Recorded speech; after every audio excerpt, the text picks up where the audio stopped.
Number one reason for success is people focus on things that have high potential consequences. Number one reason for failure is people focus on things that have low or no potential consequences. Exactly what Joe was saying earlier, the famous Drucker quote, very worst use of time is to work intently on something that need not be done at all. I've dedicated my life to being a small and medium-sized entrepreneur, and I've devoted the second half of my life to helping other people to be successful small and medium-sized business owners. And Carl Schramm of the Marion and Ewing Kauffman Foundation, the preeminent foundation on entrepreneurship, wrote an article in the Wall Street Journal 2 days ago. And what he said was that there have been very few empirical studies into what actually makes a successful business. That most of what is taught in the entrepreneurship faculties of the universities is nonsense. In fact, he said that there's something like 1,687 professors of entrepreneurship, and their primary focus is drinking their own bathwater and telling that entrepreneurs have to have a business plan. And if you have a business plan, you'll be successful. And they spent 2 years in their faculties teaching people how to set business plans, and 49 out of 50 businesses are started without a business plan, including some of the most successful businesses in the world today. So we are now just starting to learn what we really need to do to build successful businesses. And what Joe is doing here is absolutely marvelous, because it can save you years of hard work and hundreds, even thousands of hours of hard work to understand how to do it much, much faster, to shortcut. We say there's always a learning curve in anything, and what we want to do is we want to jump the learning curve. We don't want to spend years and years learning what we need to learn to reach a certain level of income. And so I've majored now in the last few years on doing seminars and talking and books and articles and programs for owners and would-be owners of small and medium-sized businesses. Now I've got 45 minutes, so I'm going to have to condense what sometimes I share in seminars for days, but I understand you're some of the smartest people in the world, so that you can take a lot of information in a short period of time. Is that true? Mm-hmm. Yeah. Did anybody not understand the question? So I'm going to try to bottom line several of the concepts. One of the first concepts which I thought was interesting was a little story that was in the papers recently. Warren Buffett, who is one of the richest men in the world, and Bill Gates, who is the richest man in the world, and Bill Gates Sr. were at a dinner party, and the three of them are good friends, and they were talking. And a gentleman came up to them and said, you know, I was looking at you, and you gentlemen are very successful. What would you say is the most important quality of success? And all three, according to a bystander, all three broke off their conversation and turned and simultaneously said, focus. Focus is the most important requirement for success in our fast-moving world today. If you can focus, you can succeed, and if you cannot, you cannot.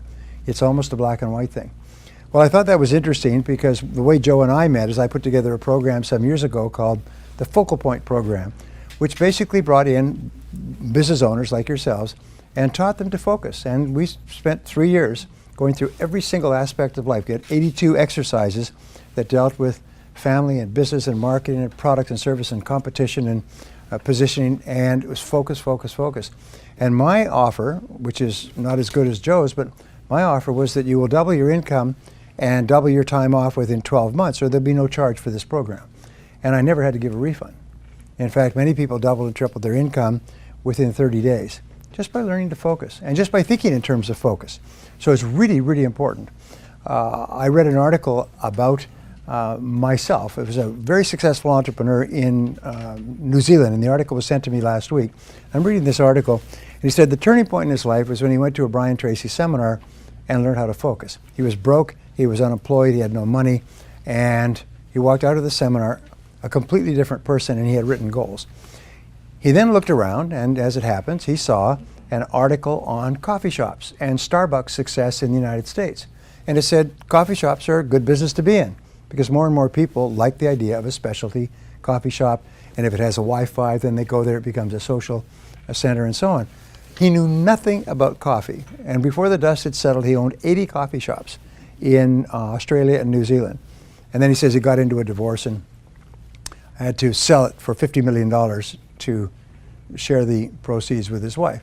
but he did not sell off the worldwide rights to it, so he's rebuilding. Anyway, his point was at the end of the article, they said, well, what would you say to aspiring entrepreneurs who want to be successful? And he said just two things. He said, focus and fail fast. Focus and fail fast. Learn quickly, try something new. And I thought I would just pass that on because it's sort of what I have discovered over the years, is the faster you fail and learn, the faster you succeed. You actually learn to succeed by failing.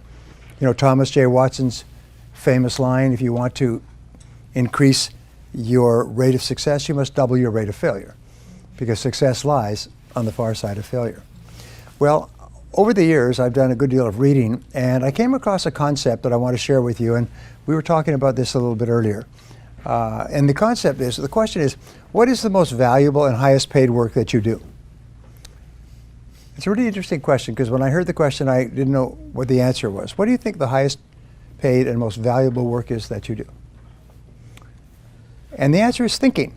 Thinking is the most valuable work. Now, I am the best-selling author in the world in time management, also on goals, also on some other subjects. But I began studying time management about 30 years ago, and I came across a word in my studies, and the word was consequences.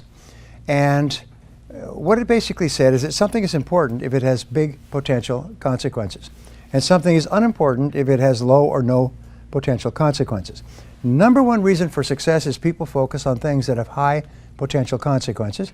Number one reason for failure is people focus on things that have low or no potential consequences.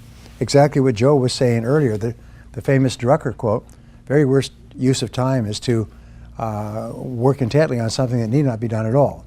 And one of the things that is holding back entrepreneurs, business owners, it's killing them, by the way, and it's wiping out an entire generation, is this obsession with technology. I see people that are walking with their phone. It's almost like drug addicts that are mainline. They cannot stop staring at their screen. They cannot stop pushing their buttons. I hate to say that there were people in this room that had that problem, but the fact is that this obsession with looking at the screen and staying connected is killing people, because it stops them from focusing.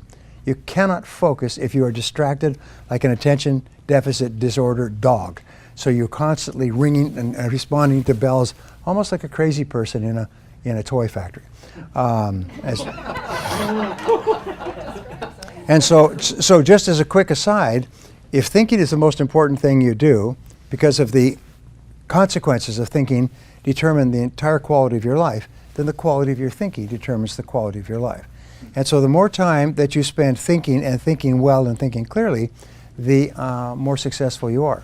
Over the years, I've worked with some very powerful people, billionaires and multi-billionaires, people who are on the Forbes 400 list repeatedly, over and over. And I've had a chance to be with them during crises, and when times where something was happening that was serious. It was a major problem. And I noticed that they all had one quality in common, is they all went calm. It's just, they went calm. People around them were angry and upset and worried about what happened and who did it and so on, and they would just go calm, almost like a pond would go calm. And they knew, and I learned later, I didn't know why this was, I admired it, but I didn't know why it was, is that when your mind is calm, your entire cerebellum, the thinking and deciding brain, functions at its highest level, like turning up all the lights on a dimmer switch. It's functioning like a Christmas tree. But when you get upset and angry, what happens is your thinking reverts to your limbic or emotional system, and your ability to think clearly diminishes dramatically, and you make a lot of mistakes. That's why when you are facing a difficult situation, you have to use every skill, trick, game, whatever it is, stay calm. And that's why they teach you to meditate. And they find that meditators in business are far more successful because they can automatically trigger their mind into the calm of meditation when they're facing a crisis. It enables them to think with greater clarity. Now, a couple of years ago, a man named Daniel Kahneman, a very fine man from reading him, who had won a Nobel Prize in psychology and neuroscience, wrote a book called Thinking Fast and Slow. And this book, it was a very esoteric book, and I don't recommend that you read it. It's 500 pages of hard slogging. I will give you the essence. I do the reading, pass it on. I will give you the essence of the book. He said that there are two types of thinking. There's fast thinking and slow thinking. Fast thinking is intuitive, it's instinctive, it's automatic, it's reactionary. I think of it very much as how you would drive through busy traffic. You're not giving a lot of thought, you're just interacting. He said the other type of thinking is slow thinking. And slow thinking is where you just slow down the thinking and take time to think through issues. Now, if an issue has little or no consequences, then you can think quickly. You know, what do you have for lunch? What do you pick up on your plate from the buffet? Where do you park your car? These are the consequences of these decisions are almost non-existent. But if it's a major issue, then you say, wait a minute, this requires slow thinking. Here is his contention that made the book a bestseller, is that the biggest problem that people have is that where they should use slow thinking, they use fast thinking. And entrepreneurs are extremely guilty of that, is we make important decisions that have long potential consequences, including affecting the lives of people and costing money and even leading to the bankruptcy of a business. We make those decisions with fast thinking when in reality we should be making them with slow thinking. Now, I'm a great Drucker fan, as many people are, and Mike was saying something about hiring the right people, and hiring the right people to work with you is very important. And the biggest mistakes you make is hiring fast. You hire people quickly. The best decisions you make are where you really take your time to hire slowly. And Peter Drucker said that fast people decisions are invariably wrong people decisions. Hiring an important person for an important job has tremendous potential consequences. So therefore, you need to take a long time. One of the things I teach, which is in my book, How to Hire and Keep the Best People, is a simple rule that will increase your hiring accuracy to 90%. And I've taught it to Fortune 500 companies, and they make it a rule within their companies to use Brian's rule. You cannot hire except by doing this. And I didn't invent it, I just studied the hiring practices of the companies that hire the best people and keep them the longest. And they all, at the beginning, have a certain process that they follow, and they follow it religiously, no exceptions. And so their accuracy in hiring goes up to 90% or better because they think more. Then the interesting professor at the University of San Diego last year wrote a book on sort of thinking fast and slow, but it was on decision making. What he said is the longer that you take to make an important decision, the better the decision will be, the higher quality decision. And Lord Acton once said, when it is necessary, when it is not necessary to decide, it is necessary not to decide. In other words, the professor said, buy as much time as you can for a decision. Put it off. If you can put it off for a day, a weekend, a week, a month, put it off. Some of the best decisions that you make will be decisions that you will allow to steep for a while, like water in tea. So thinking is the most important thing you do. We call it thinking fast and slow. So remember, anything that is important that has long-term consequences is a candidate for slow thinking. Discussing it with other people, sitting quietly, going for a walk, letting it ruminate in your mind, sleeping on it. You know, they say if it's a big deal, sleep on it. So there's 3 thinking tools I want to give you, and then 7 ideas. So the 3 ways of thinking, which the first way I start off every seminar, is what I call zero-based thinking. And everybody who knows me for any period of time knows that I harp on this. Zero-based thinking comes from zero-based accounting, where you, instead of increasing an expense in the next accounting period, you ask, should we be engaging in this expense at all? Now with zero-based thinking, you look at your entire world and you ask this question: knowing what I now know, is there anything that I am doing that I would not start up again today if I had to do it over? This is one of the greatest thinking tools I've ever learned, because in a time of turbulence, you always have an answer for this question. Each person has an answer. Some people have multiple answers. There's lots of things that they're doing today that, knowing what they now know, they wouldn't get into today. They wouldn't start them up. Products they wouldn't offer, people they wouldn't hire, investments they wouldn't make. And these are the greatest drags in life. These are sort of like a sea anchor. You know that you drop it and it drags, it slows down the boat. Well, how do you tell if you have a zero-based thinking situation? And many of you were asked to write your problems, challenges, opportunities. The answer is stress. Is whenever you experience chronic stress, it's something that buzzes around.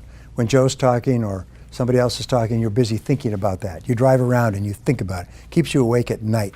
It's something that pisses you off. It's something that irritates you and angers you and frustrates you. Whenever you have chronic, which means ongoing, continuous, this is a candidate for zero-based thinking. So you ask yourself the question, if I was not now in this situation, knowing what I now know, would I get into it again today? If the answer is no, the next question is, how do I get out and how fast? How do I get out and how fast? If ever the answer comes back that I would not get into this again today, it's too late to resolve it. It's over. The only question now is, how long do you suffer? How much emotional suffering, how much financial suffering do you make before you walk? And so the most important requirement for practicing zero-based thinking, which a lot of people don't like to practice, is courage. I call it the C word. You need the C word. You need to have the courage to look at every part of your life and say, is there anything that I'm doing that, knowing what I now know, I wouldn't get into? Now, the starting point of zero-based thinking is always with your relationships. And those are both personal and business. Whenever I've given this talk, by the way, within a short period of time, divorces take place all over that city. People go home and say, geez, if I hadn't married this person, I would never marry them again today. And that's what's making me miserable. And many people are working their heads off on the outside to achieve success, but inside they're frustrated and unhappy because they're in a situation that, knowing what they now know, they would never get into. So I call this a quink analysis, and I'm going to ask you to do this for the rest of your life and do help other people do it. K-W-I-N-K, knowing what I now know. Do a quink analysis on everything. Do a quink analysis. In my company, what we say is, we look at every single person and on a regular basis, and we say, if we had not hired this person and they walked in today to apply for their current job, knowing what we now know, would we hire them? If the answer is no, they're gone that day. There's a little rule, by the way, that in one of my books, it says the best time to fire a person is the first time it crosses your mind. And because after that, it's only pain and suffering. And if the longer you keep them in place, the more likely they are to sue you. And the longer they sue you, the more it's going to cost. So therefore, if you find that you've made a mistake, belly up to the bar, have the courage to admit, I made a mistake, and cut your losses. There was a great book by an author called the Zurich Axioms some years ago, and it was Principles of Success. And anybody who's in finance has probably read the book, because a very successful New York financier. And he was talking about the gnomes of Zurich, whoever they are, and the rules that they go by. And he said the number one rule for success in business, personal life, is cut your losses. When you realize you made a mistake, bad investment, bad hire, bad relationship, cut your losses quickly.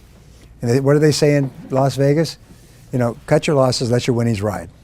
So in life, that's what we do. And the faster you cut your losses, fail fast, the faster you can start doing things that are much more productive. The second area has to do with every part of your business. Joe and I were talking about what I think is a revolutionary new field, though it's not revolutionary and it's not new, but it's business model innovation. And it's based on the concept that whatever business model you're using today is probably obsolete. If you're in any kind of a business that uses technology to market it, especially an information-based business, knowledge-based business, consulting services, training, anything else, chances are your business is obsolete. The way that you, and the business model is your method, your step-by-step process of generating profitability. Now, there are some companies that struggle along, and then find a new business model, and the next year their business is up 5 or 10 times. Profits are just overwhelming. They're living in big houses on the hill, driving Cadillacs and flying private jets, and you say, what on earth did they do? They changed their business model. And if you don't change your business model, if it's the wrong business model, two things are going to happen. Your competitors are going to come up with a new business model and eat your lunch, and or you're going to go broke. So it doesn't mean that your business model is wrong. It just means that you must be open to the possibility that your business model is obsolete, and that just means that there is a better business model. There's a superior business model, and your job is to find it. And again, there's no fixed answer to it, but I think that this is a great area of thought. I think this is a great area, and it's sort of like a tool for you to have. I wonder if I need to change my business model, which is your way of generating sales, producing and delivering products and services, getting payments, and achieving profitability. Well, so coming back to the second is look at anything in your business. Look at your products, look at your services, look at your people, look at the way that you advertise, market, and ask, is there anything that you're doing today that, knowing what you now know, you wouldn't start up again today? And the only question that you ever ask is, does it work? Does it work? Does it work? If it's not working and you can tweak it, then that's fine. If it's not working, have the courage to admit this isn't working and abandon it. Now, the third area has to do with investments in zero-based thinking. Investments of time, which people hate to lose. Someone said earlier that people hate to lose. It's one of the greatest emotions. We hate to lose time if we've invested a lot of time in a course of action, a project, a business, a relationship. The second is emotion. If we put a lot of emotion into a course of action, a product, a course of study, a relationship, or money. We hate to admit that we made a mistake and that what seemed like a good idea at the time has turned out not to be a good idea, and knowing what I now know, I wouldn't get into it. And have the courage to cut your losses and run. Now, the reason I teach this first is because you can't make any progress unless you clear the decks, unless you get this 800-pound gorilla that's holding you back out of your life. And then many companies that I've worked with literally transformed, became multi-million-dollar companies when everybody said, all right, we're going to go through and do a quick analysis on this whole company and realize that half the things that we're doing and half the people working here are not the right people for us at this time. And half the products that we're offering aren't selling and never will. They've been replaced by better, cheaper, faster products in the marketplace, so cut your losses. What happens when a big company gets into trouble?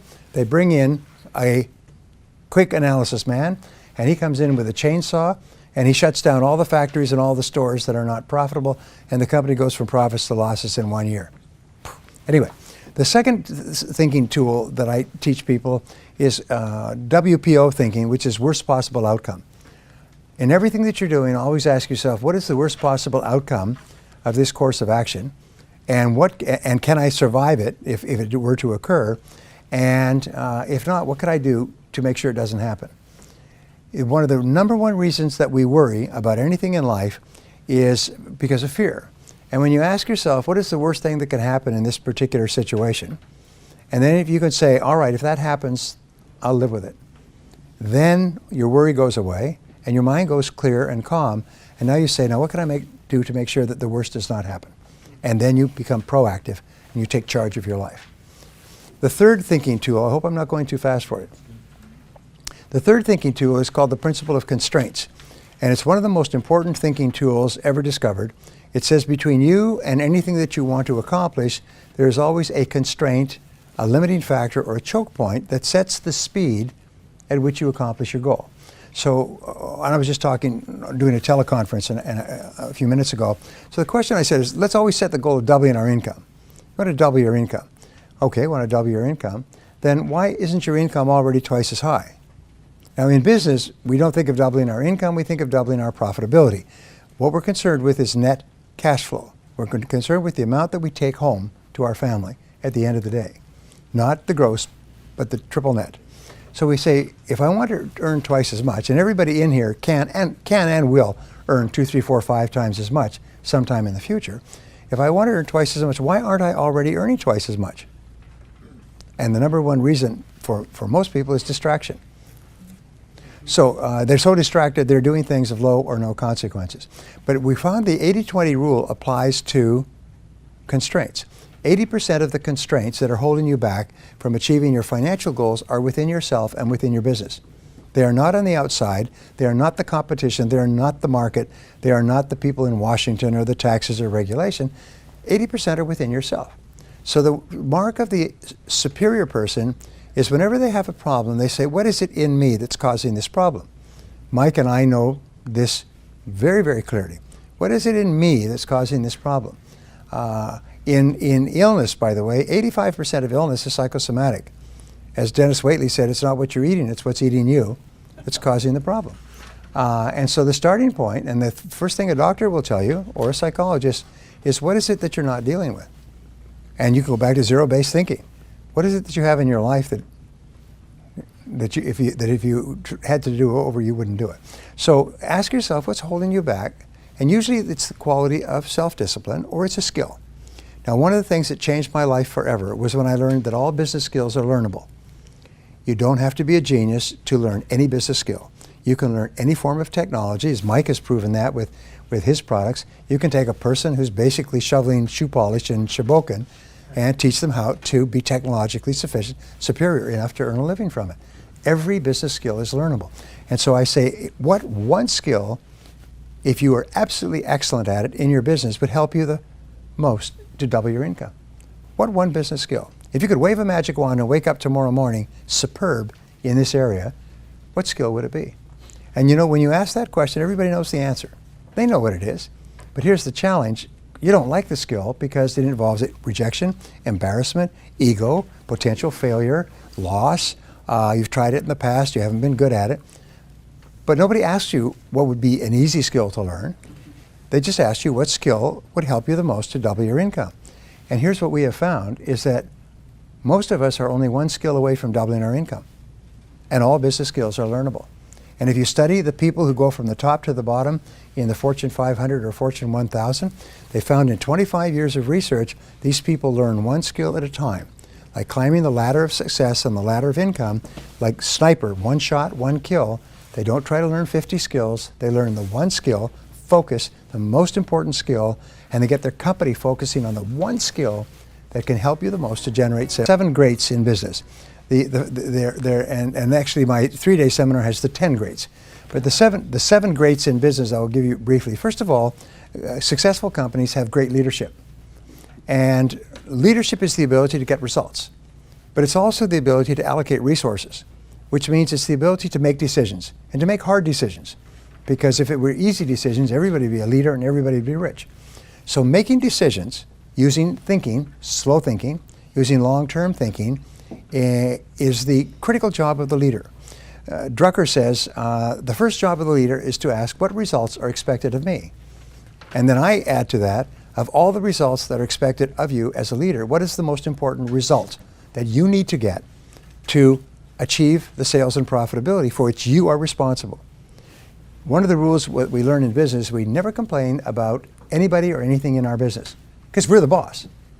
We're the ones who decided this. We don't complain about your staff because you hire the person. If you don't like the person, get rid of them. Don't complain about them. You just sound like an idiot. You know, it's like picking up food from the buffet down there and saying, I don't like this food. Well, I never have liked this food. I've always hated this food. Well, why did you pick it up? Well, I don't know. You know, the fact is you never complain about something in your business if you're in charge of it. If you don't like it, change it. If you don't want to change it, shut up.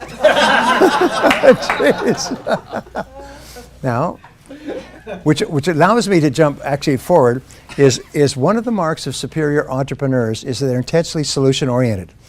Is whenever something goes wrong, they immediately go calm and they say, all right, what's the solution? What's our next action? What mediocre people do is they say, who did it and who's to blame? How did this happen? They go on a witch hunt. And of course that makes them become angry and frustrated.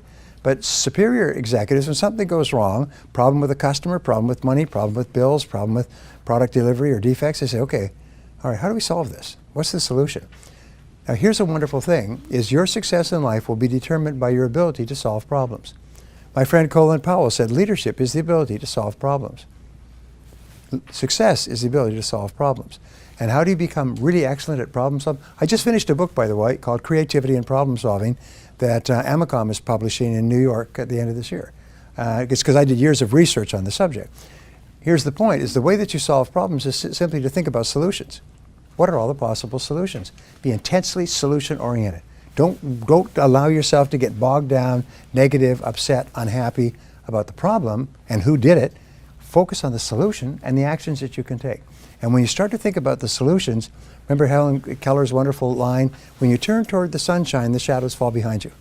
When you start thinking about solutions, we could do this, we could do that, and you could do this, and I could do that, and we could do. When you start thinking about solutions, your mind goes calm, your creativity turns on like lights, you start to have more energy, you start to feel more confident, and so on. Are you with me so far? Yes. Thinking about problems makes you negative and shuts down your brain. Thinking about who's to blame is even worse. But thinking about what you can do and the actions you can take puts you back in charge. Well, the second principle, and I talked about, the second great is having a great product or service. And this, to me, was and is a revelation. And it's so simple, it stares you in the face. But 90% of your success in business will be to have a great product in the first place. And this is something that many people miss. They think if I have a good product and I pay thousands of dollars and go to really clever seminars, they'll teach me some marketing gimmicks and tricks so I can con people into buying it. And they spend enormous amounts of time and money trying to advertise or market what is a mediocre product. And I had a good friend, Mitch, and Mitch owned 3 first-class restaurants. And he did no advertising for the restaurants, and the restaurants were always full. And when people said, where do you want to go for dinner? Let's see if we can get into one of those restaurants. And so I asked him. I knew him very well because we worked in the same organization. Dr. Allard, my mentor, owned the 3 restaurants, and Mitch was a part owner, and he ran them.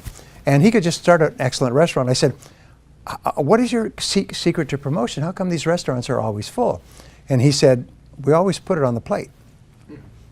I said, how do you mean? He said, we put superb food at good prices on the plate and just stand back. And the restaurants are full all 7 days a week. And I always thought that's the key to success in business. Put it on the plate. Put it on the plate.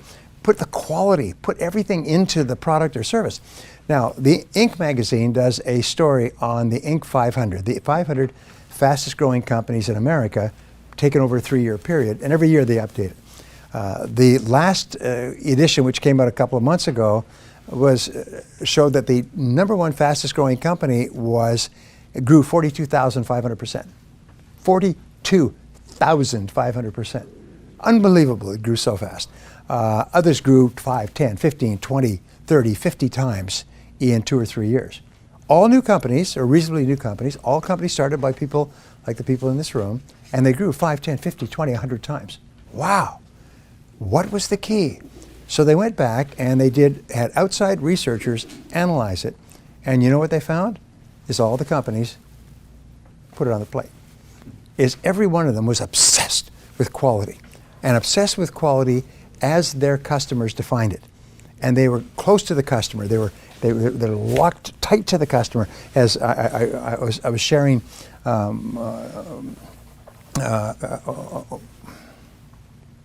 his idea about what was it called? What was your WTC? What did you say about customers? Well, Joel, yeah, think like a customer. I was sharing that on my conference today. Think like a customer. The very best companies think like a customer. What do customers want? What do customers need? And you know, the key to success is make your customers happy, and then make them happier than your competitors. And then every single day, wake up and think, how can I make my customers happier? And they went and they interviewed the CEOs of the 500 fastest growing companies, and every one of them was obsessed with customers. They thought about customers. They talked about customers. They visited customers. They called customers. They went and saw customers. They personally responded to customer complaints. They were just obsessed with it, which again repeats that 90% of your success will be the quality of your product or service. Now, how can you tell if you have a great product or service? Well, it's a very simple test, and this is the test that predicts your future more than any other test for the rest of your business career. How many people, after they have used your product or service, turn to another person and say, geez, that's a great product. Geez, that's a great service. Geez, that's a great company. Geez, those are great people. And how many people say this is a great product? What percentage? 50%, 40%? Average in America is about 30%, 35%. Top companies like Apple that come out with an iPod, an iPhone, and an iPad, people consume the product. The next time they come out with an iPhone, they sleep on the sidewalks in rows of hundreds to be the first purchasers. They come out with an iPad, hundreds are sleeping on the sidewalks to buy it and pay outrageous amounts, and then they start showing everybody else, isn't this a great product? And then they have apps. Look at this app. Look what you can do with this app. How many people have an iPod 5, an iPhone 5? Okay? How many of you showed other people the panoramic thing? How you can take panoramic pictures. Isn't that a great concept? You know it used to cost thousands of dollars to have panoramic cameras that could take a panorama, and now you've got it in your iPhone as one of 100 or 1,000 different things it can do. So people who buy their products become their preeminent salespeople. They're running around grabbing people and bothering them and showing them the product or bragging about the product. In a movie, by the way, the movie companies only have enough advertising for the one weekend. They could take big ads for one weekend to get people into the theater quickly. After that, the movie will either grow or die by word of mouth.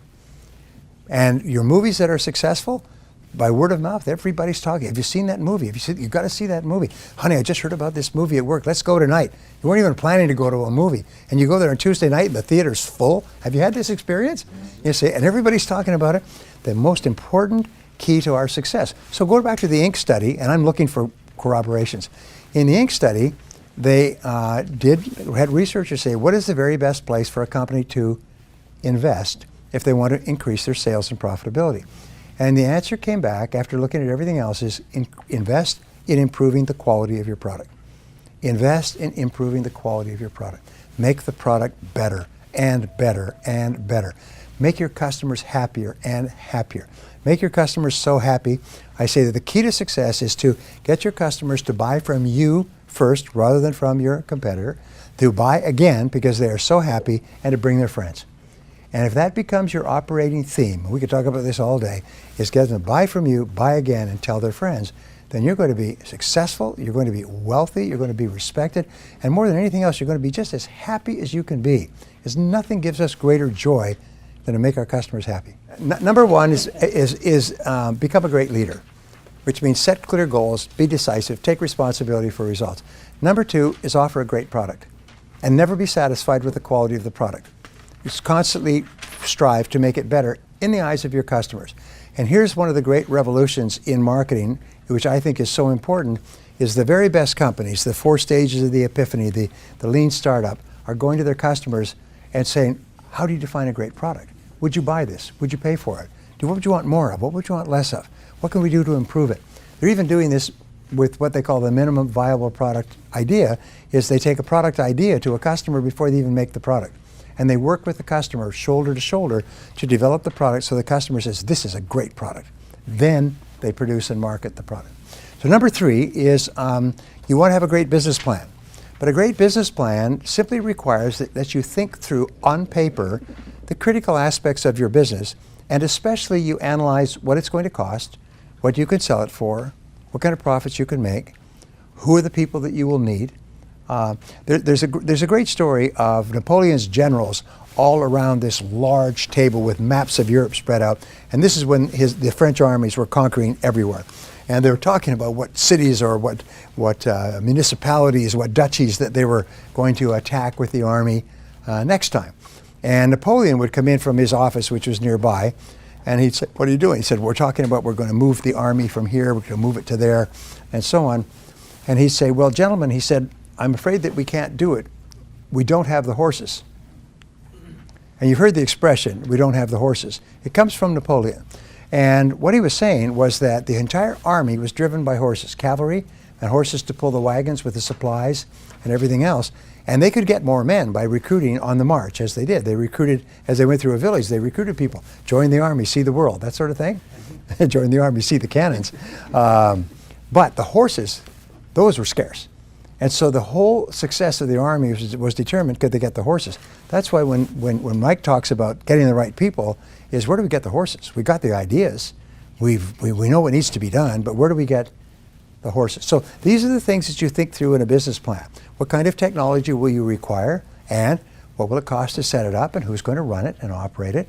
What kind of advertising, publicity, promotion will you require? How much will it cost? What kind of returns will you get? So a business plan, and there's many people, I'm sure you have lots of business plan models that are quite common, is a business plan forces you to think long-term and to think slowly. And you'll always make better business decisions if you think long-term and you think slowly. The fourth area has to do with having a great marketing plan. And a great marketing plan is what you talk about all the time. But there's a rule in advertising. I used to work for a large advertising agency. And the rule is the fastest way to kill a product, a bad product, is to advertise it or to market it. Is to fight, because if you market it, what happens? Is more people use it. More people use it and are angry about it, then they tell more people and the product dies. So the fastest way to kill a bad product is to promote it. And many people think, oh no, the way I can get my money back is I can sell it to people before enough people know how bad it is. No, we have the internet today. Everybody in the world can know how many troops appeared on the streets of the Crimean with balaclava masks on their face, and they know that in 3 seconds. I was just in Russia, where in Russia they control all the media, and they tell people that that they were attacking the Ukrainians, backed by the CIA, are behind all the problems in the Ukraine, and the poor Russian people just are being sacrificed. So I'm just sending in some of my troops to help protect our. I said to my friend Sergey, I said, Sergey, that's nonsense. Not a word of what you're saying is true. It's totally false.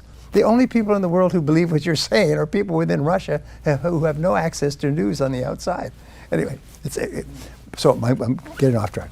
My point is that marketing means how do you attract people to your product or service. There's a difference between marketing and sales. You know what it is? Imagine that I were to say to you at midday, this group, I say, is anybody here hungry? You raise your hand, all right? That's marketing. I'm interested in your product or service. I'm interested in the product or service generally. But anybody here like to save money, make money, lose weight, be happy, pick up girls, whatever it happens to be. Then the second part is, now I have a restaurant. Let me tell you why you should come to my restaurant to satisfy your hunger rather than to go to the competitors. So those are the two. It's the marketing is to attract people who raise their hand, who are interested in the benefit that your product or service offers, and selling, the conversion, is to get them to buy from you rather than from your competitors. So they are very different functions. You can't sell if you can't attract interested prospects. So marketing is a very complex process, and you guys talk about it all the time. So you need a great marketing plan. How can you tell if you have a great marketing plan? Answer is you have a steady stream of interested prospects who are calling you, emailing you, coming in your door, sleeping on the street in front of your business each night to get to be the first ones to come in the daytime. Number 5 is you need a great sales plan. And a great sales plan, of course, is a sale that consistently and predictably converts customers or converts interested people into customers. Now here's the rule. If you have a professional sales process, and 100% of all successful companies have a professional sales process. If you speak to the salesperson, I'm working with an international company that has a branch in Warsaw, and if you speak to the salesperson in Warsaw or the salesperson in Los Angeles or the salesperson in Johannesburg, 100% of them use exactly the same sales process. The first contact will be a telephone contact to offer you a benefit and to try to set up an appointment, and the words will be word for word. The reason this company did this is it almost went broke because everybody was selling their own damn way. They would say whatever fell out of their mouths whenever they ran across a prospect. And they realized that without a sales process, we have a great product, which they do, it's killing them. So they systematized the sales process. Their sales went up 1,000%. It's been proven that if you go from random selling to a proven sales process, and of course you have to debug it, you'll increase your sales 500% with the same number of prospects. I've seen people get their closing rates from 1 out of 10 to 9 out of 10 by simply improving the sales process. And so selling is really important. That's one of the things we focus on. Now, there's 2 more points that I want to talk about in terms of grades. One is generate great numbers. And this is one of the most important parts of business. All business activities and results can be expressed in numerical form. Everything, right down to the number of telephone rings or number of seconds it takes for a person phoning to make connection with a person who can help them. Jeff Bezos, who, as you see, got Best Entrepreneur Businessman of the Year, both Forbes and Fortune, they're obsessed with measuring every single activity. And they look at the seconds, the number of seconds that it takes. When we first bought from Amazon, they would advertise 5 to 7 days UPS. Today, they offer 1 to 2 days max. In cities like San Diego, where they have warehouses, you can order in the morning, it's delivered in the afternoon. Books, tapes, courses, clothes, it's Zappos overnight.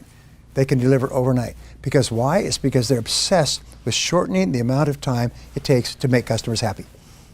And the shorter the time, customers really value speed, and they'll pay top dollar for someone who'll make them happy faster. They've determined that. So look at the numbers. And the question is, what are the most important numbers in your business? What we teach in our longer courses is about 35 numbers in any business. Some of them are unimportant, some of them are extremely important. And there's 5 to 7 of those 35 numbers that are the A numbers, and then there's one number that's the most important number of all. And we call this, or Jim Collins, who wrote Good to Great, calls it the economic denominator. And when I started doing my coaching programs with entrepreneurs, one of the first things we taught was to identify your number. What is the most important number in your business? The number that most accurately predicts your success and your future. And most people get it wrong the first 3 to 5 times. What is your number? What is your most important number? The number that you just basically obsess with all the time. And one company went from struggle, written up in Entrepreneur magazine, went from struggling to bankruptcy. And then a friend of his asked him, what was your number? What was the number you were focused on? Well, we weren't focused on any number in particular. We didn't even hardly keep track. So they were just selling by gosh and by golly, and at the end of the day, they were bust. He had to go home and live with his mother at the age of 26. So he said, no, you have to pick a number. So he sat down and he said, and he picked a number, and it's called net contribution margin. In other words, exactly how many net dollars and cents do we make from each sale? And then we compare those sales, and that's after 100% of every expense of cost of customer acquisition and lead generation and delivery and everything else. And then they compare those against the others, and they re-emphasize. In other words, net contribution margin. This year, he'll hit $100 million in business, and he's laughing. He said, changed our whole life to finally figure out what our number was. So a question I always ask people, what is your number? Do you know? Do you know the most important number? Do you know what most entrepreneurs say? Sales. Sales, everybody knows that, just sales. Really? What if you're losing money on every sale?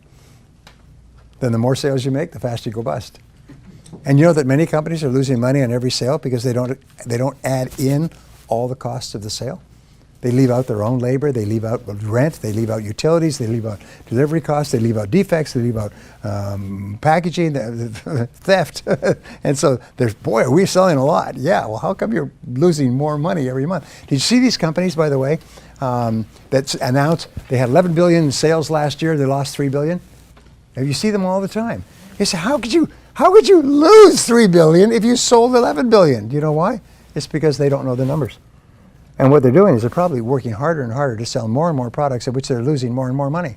And nobody sat down and done the attributable cost. Okay, the last of the 7, and this is the one I love, and this is the future, by the way. The front end of business, the first bookend, is having a great product or service to start with. The last is to have a great customer service experience. And I cannot tell you how important this is. This is what Joel and I have worked on all of our lives. Make our customers so happy at the beginning and so happy with the product and happy afterwards. It's the key to repeat business. It's the key to rapid growth. Every successful company, without exception, is obsessed with taking good care of their customers once they get them. And if they have a customer complaint, the head of the company doesn't sleep at night. They are so upset about customer complaints. They'll go out and personally visit them. The company president will phone an unhappy customer and talk to them because they consider customer happiness, like Tony Hsieh, to be the most important thing in the world. What Tony says is that we're not in the shoe business, we're in the customer happiness business, we just happen to sell shoes. And if we were selling something else, we'd still be in the customer happiness business.